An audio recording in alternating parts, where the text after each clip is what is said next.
It is a Saturday, and I had to cancel my live stream because I am here at the Musicians Institute Guitarcraft Academy. I'm actually here because Mojotone, whom you probably know from their amps, amp kits, pickups, they're holding a 2-day amp building course, and they invited me out to try my hand at building an amp. So it's a 2-day event, Saturday and Sunday, and we're going to be building a 5E3 amp, which, as you know, is the Fender Tweed Deluxe amp from the 50s. Very famous amp. I don't have that amp, so I'm excited to build one. My soldering skills are limited to pickups and cables, but I've never built like a pedal. I've never worked on an amp, so this is definitely new for me. If you're interested in doing this class, I'll put a link down in the description. Everything's provided. You don't have to bring anything except the lunch. Class is Saturday and Sunday from 10 to 6. I know a bunch of my friends, Rhett Shull did this, Phil McKnight did this, so hopefully my amp will work too.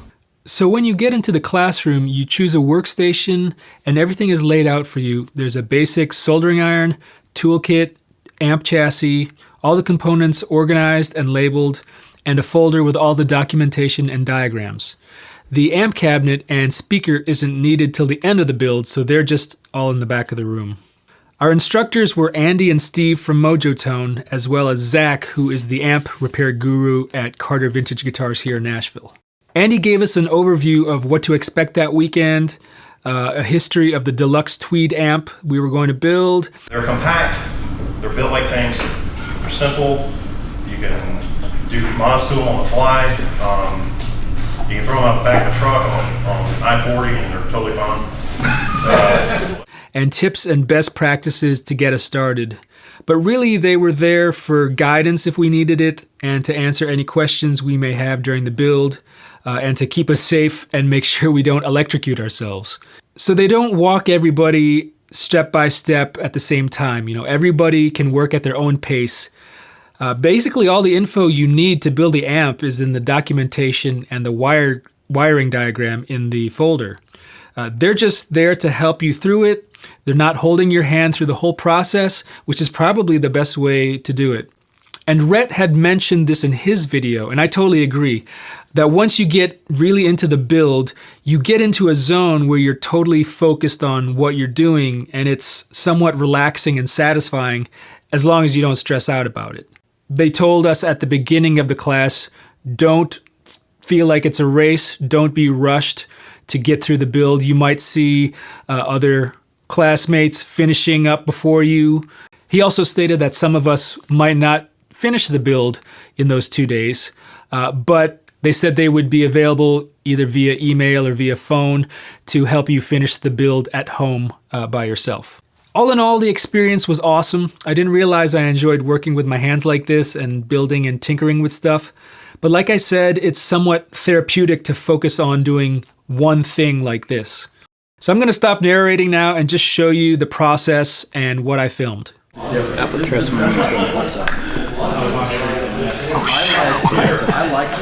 Thank you for telling me that, because I was having a hard time like screwing it in there. I'm like, alright, so got the transformers installed. Now I'm putting in the power switches and the ground switches, the indicator lights, and some of the pots.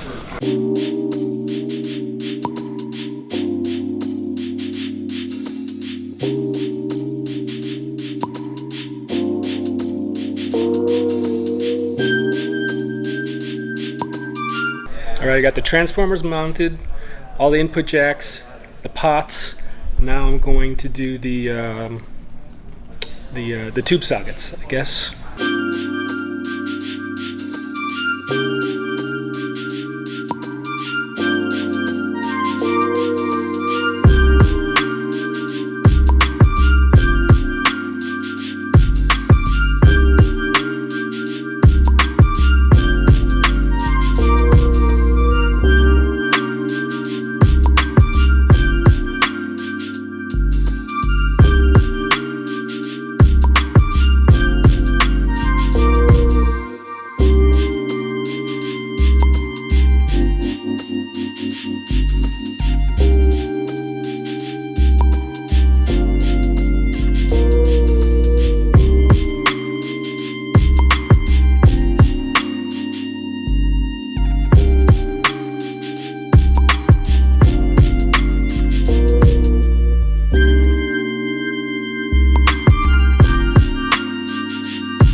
so day one is about to wrap up. It's almost 5 p.m. Basically, I wired the circuit board together, wired all the components, all the jacks, all the transformer stuff, and I'm going to install the circuit board right now, and I should be on par for getting it working tomorrow. Fingers crossed.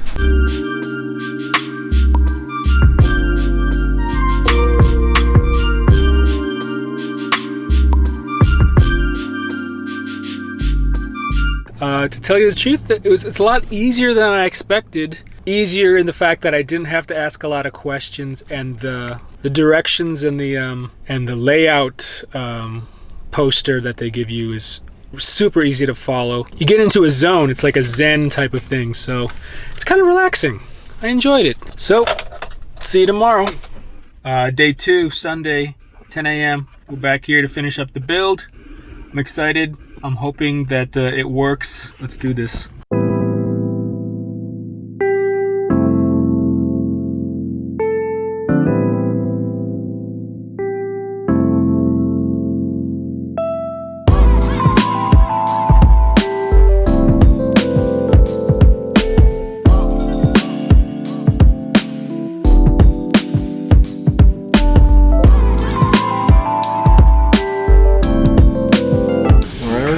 I'm done.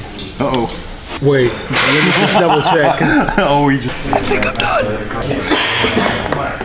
I just noticed, or I forgot, there's a little globule in there. Is that going to cause a problem? No, that's fine. Okay. So yeah, you're good. Let's test it. Grab a cabinet back here and a speaker up there, and you can throw that in. I'm making sure that when we're looking at a roadmap, a wiring diagram, that everything you've done, all the roads go to the right places. Right. So this is just a preliminary non-voltage check. And you do that by checking continuity and just make sure that a wire is going where it's supposed to go. If it does, it'll beep. If it doesn't, of course it won't. To our main board here, which is good. It's pin 8. And here to here. Alright, I'm just wiggling everything to see if I have movement. This one I have movement on, right here. See that moving? Right in there. Okay, yeah. Yep. So we'll just tack that. So I did this on chicken anyway. Cathode. Alright. Good. Alright. So what are you doing right now? I'm checking for AC voltage right now. I've got it hooked up to the Variac. I don't have but maybe a couple of volts going in. Okay. So I'll make sure that I've got a little bit of something here. Okay, up in there. So let's go. Turn switch on. Let's see some sort of voltage. There it is. Okay. Very good. Bring it on up about there. Alright. What that does there, by checking your filament line, that tells me all your jumper cables, you got voltage all the way down.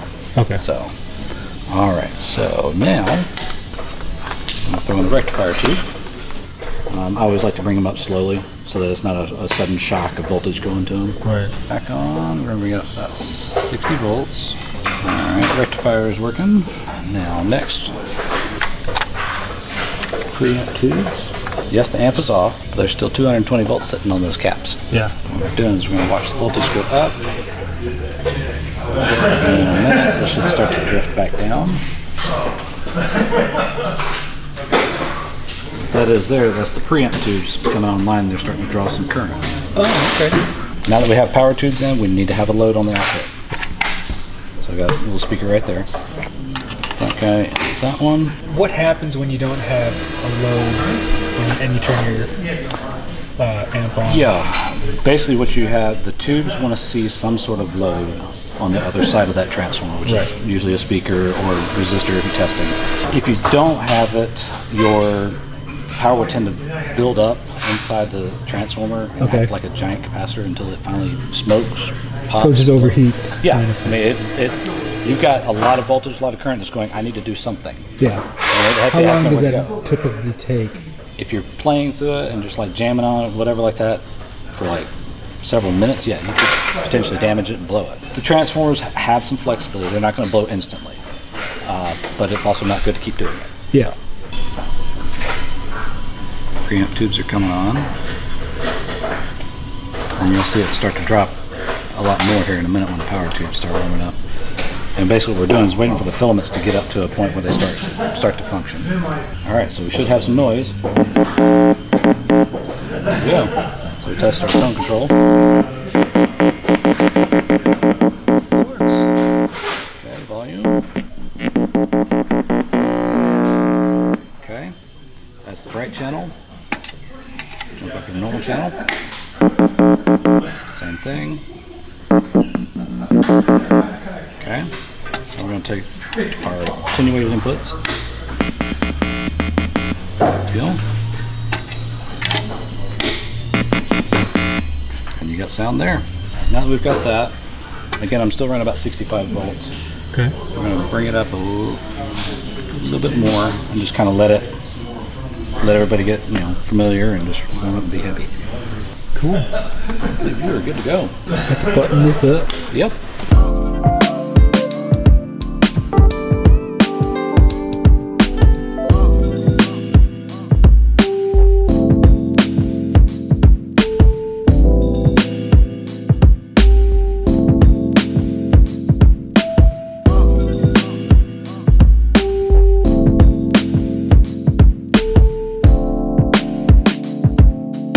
Let's see if this works.